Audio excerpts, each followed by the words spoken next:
No mundo ninja, o sistema de liderança das vilas ocultas é centralizado na figura do Kage. Mais do que o ninja mais poderoso de sua nação, o Kage é o pilar administrativo e militar que garante a existência de seu povo. Essa estrutura, criada inicialmente em Konoha, foi replicada pelas 5 grandes nações para organizar o caos das eras de guerra clânica.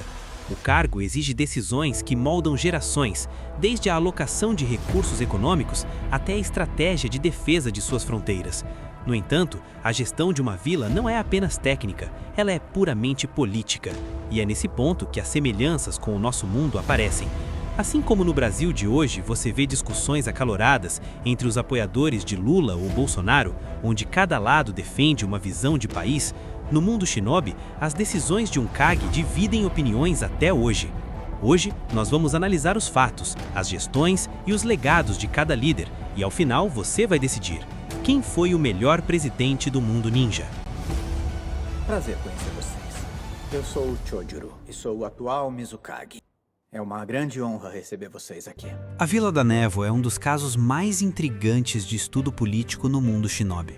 Ao todo, 6 líderes ocuparam o posto de Mizukage, cada um herdando uma nação em estados completamente diferentes. Do isolacionismo absoluto do primeiro Mizukage até a era moderna, a vila passou por transformações que poucas sociedades suportariam sem entrar em colapso total.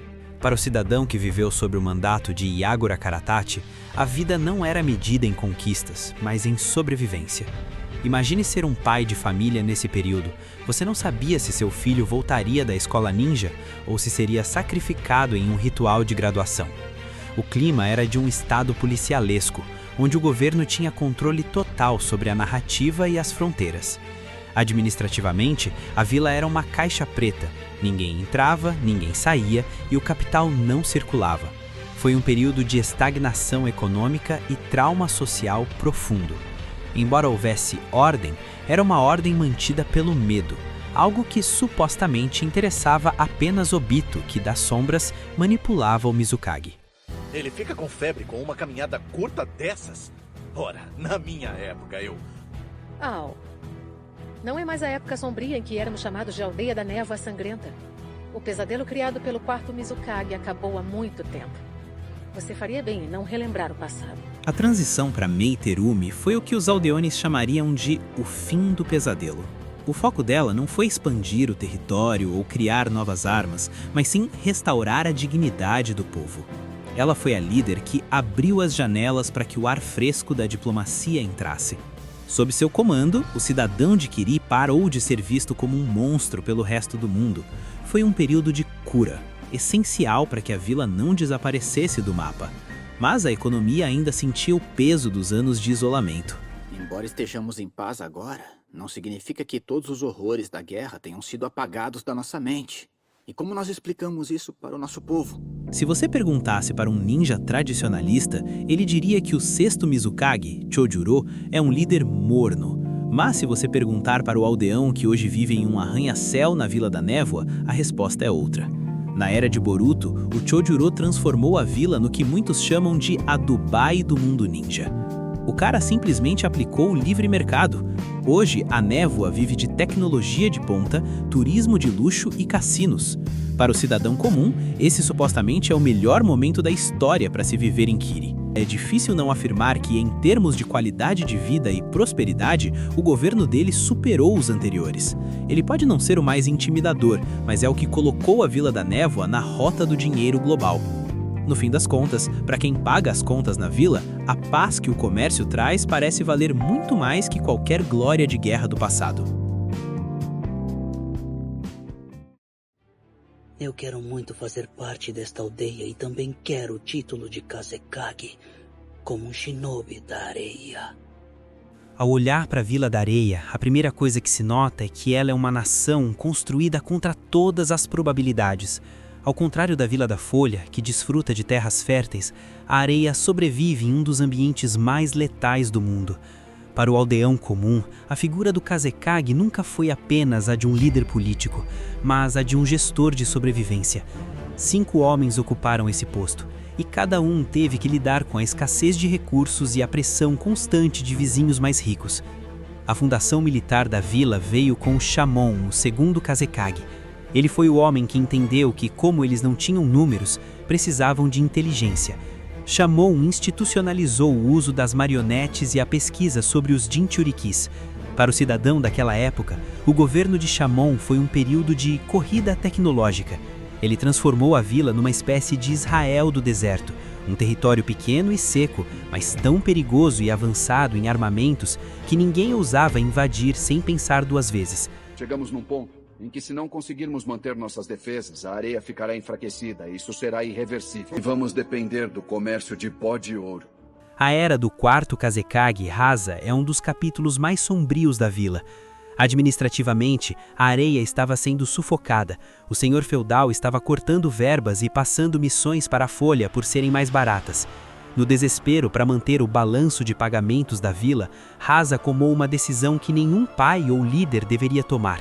Ele decidiu transformar o próprio filho recém-nascido em uma arma de destruição em massa. Para o aldeão que vivia na Vila da Areia naquela época, o clima era de pavor constante. Eles não viam o filho do Kazekage como um sucessor, mas como um erro biológico que podia explodir a qualquer momento.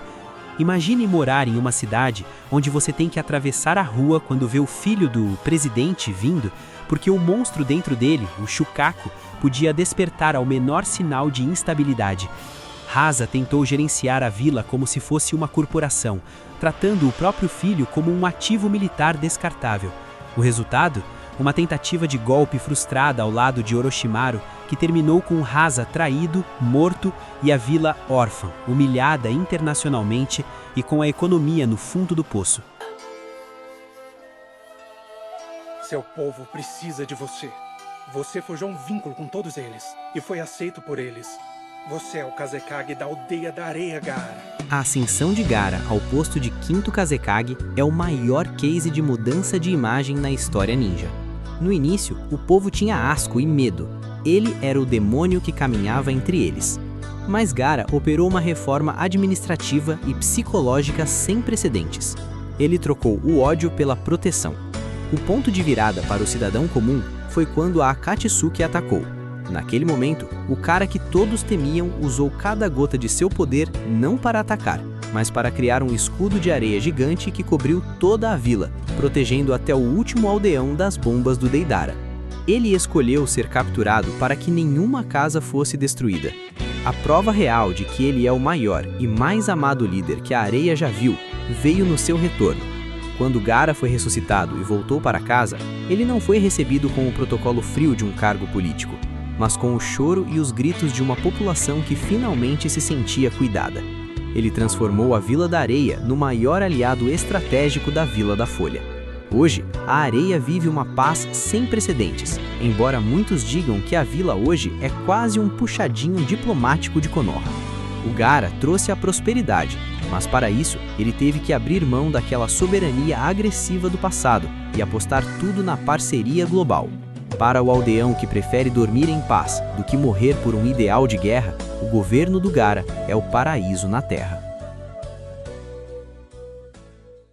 Escuta, eu preciso que você segure firme o Oito Caudas. Enquanto faz isso, eu vou aprisionar ele na urna de selamento. Entendido. Tá bom, vamos em frente! Diferente de Konoha, que muitas vezes parece uma democracia bagunçada, a Vila da Nuvem funciona como uma corporação militar de elite. Localizada nos picos mais altos do País do Relâmpago, a arquitetura da vila é vertical e impenetrável. Desde a sua fundação, o foco do governo foi um só: ser a maior potência do mundo ninja, custe o que custar. Para o cidadão da nuvem, o Estado é o seu protetor absoluto. Enquanto outras nações discutiam vontade do fogo, a nuvem estava ocupada criando um sistema de códigos e um serviço de inteligência que impedia qualquer infiltração estrangeira. Administrativamente, é o modelo do Estado eficiente. Se você é forte e leal, você tem o melhor que a tecnologia ninja pode oferecer. Lá, o patriotismo não é um slogan, é a própria moeda de troca. O auge dessa soberania aconteceu sob o comando do terceiro Haikage. Ele não era apenas um líder, ele era o escudo vivo da nação. Uma das maiores façanhas administrativas de seu mandato foi garantir que, no futuro, a nuvem fosse a única vila a possuir e controlar com sucesso duas bestas com cauda. Ter a posse de 2 bijus é o equivalente a uma nação hoje ter o maior arsenal nuclear do planeta. Isso dava à nuvem um poder de barganha imenso em qualquer situação. E claro, tem o famoso episódio em que ele enfrentou sozinho 10.000 ninjas durante 3 dias e 3 noites. Parece só um ato heróico, mas politicamente foi uma decisão cirúrgica. Ele sacrificou a própria vida para garantir que a nova geração de ninjas, o capital humano da vila, pudesse recuar em segurança. Ele morreu para que a economia e o exército da vila não entrassem em colapso. Ninguém imaginou que o terceiro Raikage fosse morrer. O modelo de gestão da Vila da Nuvem é o sonho de quem prega a soberania absoluta. É o foco total no patriotismo, no braço forte e na ideia de que nossa bandeira nunca será de outra cor. É o arquétipo do líder mão de ferro que não aceita desaforo de vizinho e que faz o que for preciso para manter a sua nação no topo. No fim das contas, a nuvem é o reflexo do debate que domina o mundo hoje. Você prefere um governo que investe tudo na defesa e no orgulho da pátria, mesmo que isso custe caro e gere tensão com os vizinhos? Ou prefere a calmaria de uma vila sem ambição? Na nuvem, o povo escolheu a força. E você?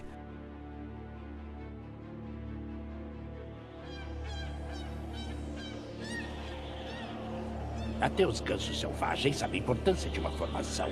Quando o líder de qualquer grupo fica confuso, todo bando que o segue é colocado em risco. Pra gente começar a falar das decisões que mudaram o mundo partindo da Vila da Pedra, primeiro temos que entender a mentalidade desse povo.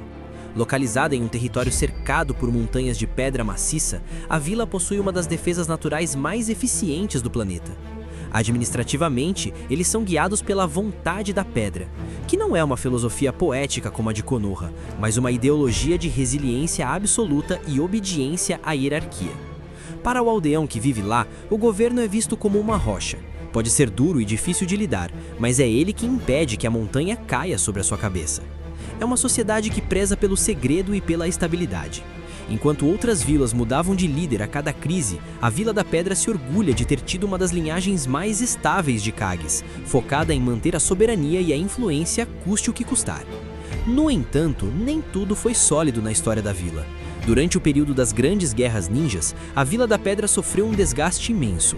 Iwagakure sempre teve um contingente de ninjas muito grande, mas nem sempre tinha os recursos tecnológicos ou os clãs de elite que Konoha ou a Nuvem possuíam. Para o cidadão daquela época, a vida era um ciclo eterno de recrutamento e baixas. O povo estava exausto de ver seus filhos sendo mandados para o fronte para lutar guerras de atrito que pareciam não ter fim. Economicamente, a vila corria o risco de se tornar uma nação de segunda classe.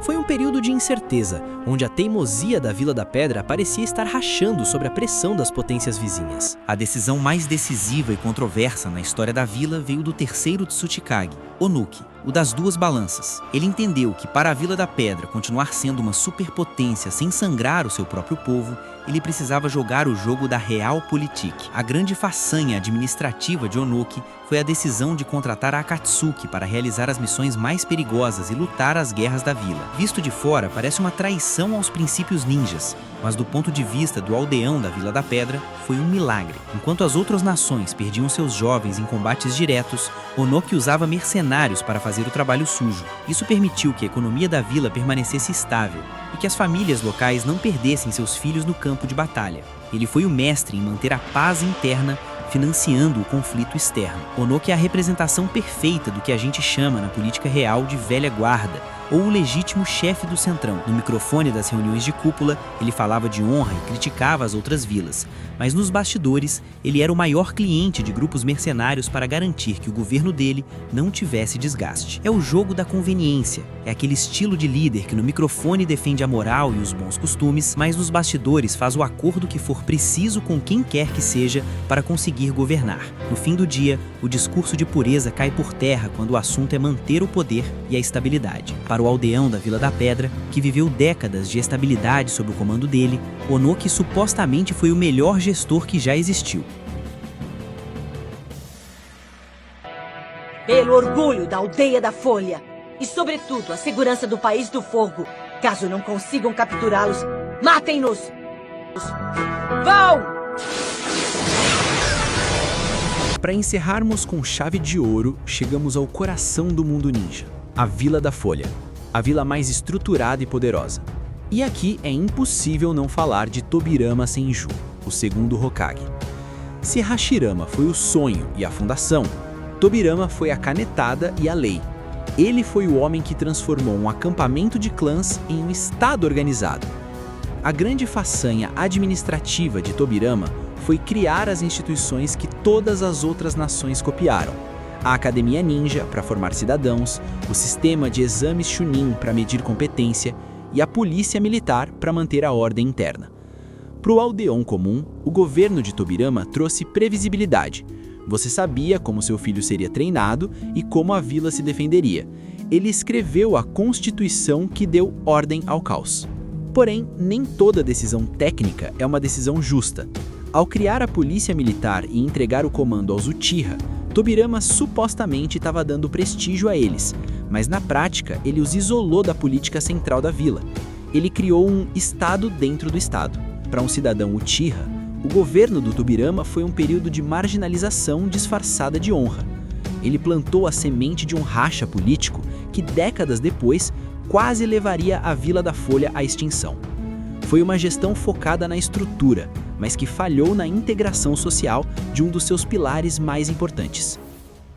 Como a quinta Hokage da aldeia oculta da Folha, eu nunca faria isso. Anos depois, Konoha encontrou em Tsunade Senju um modelo de liderança que os aldeões nunca esquecerão. Para entender o impacto dela, você precisa lembrar como ela assumiu a vila. Konoha estava em ruínas após a invasão de Orochimaru, com o terceiro Hokage morto e o moral do povo no fundo do poço. A grande façanha de Tsunade foi a gestão de crise absoluta.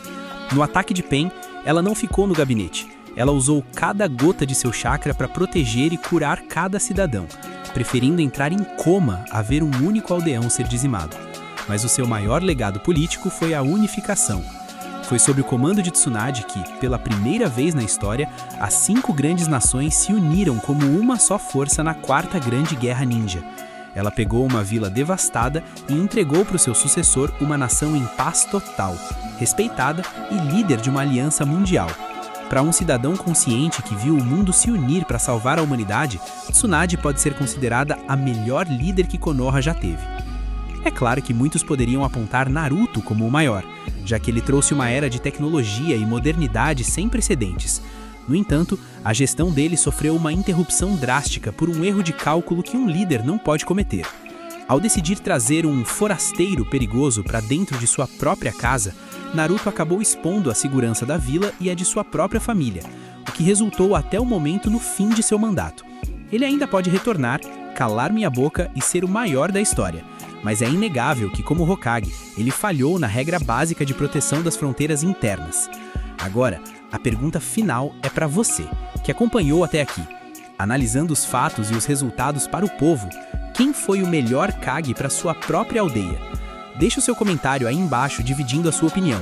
Qual desses modelos de gestão você queria para o nosso Brasilzão hoje? Não esquece de se inscrever para mais análises como essa e nos vemos na próxima missão.